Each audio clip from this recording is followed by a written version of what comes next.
জাতীয় পরিচয়পত্র সেবা ইসির অধীনে রাখতে সরকারের কাছে জোরালো অবস্থান তুলে ধরা হবে বলে জানিয়েছেন প্রধান নির্বাচন কমিশনার এএমএম নাসির উদ্দিন।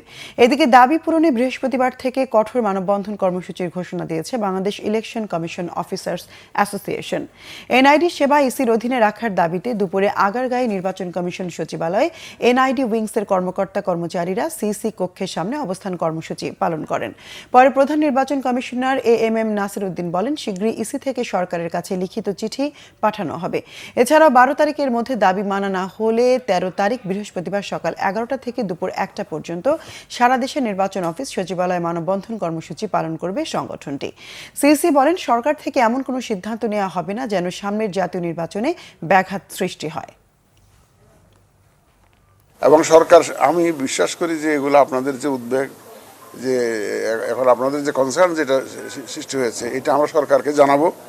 এবং আমি বিশ্বাস করি আপনাদের এই যে আমাদের যে মতামত, এগুলাকে গুরুত্ব দিয়ে সরকার একটা বাস্তব সবকিছু পরিস্থিতি সবকিছু বিবেচনায় নিয়ে একটা সুচিন্তিত সিদ্ধান্ত সরকার নেবে বলে আমি বিশ্বাস করি।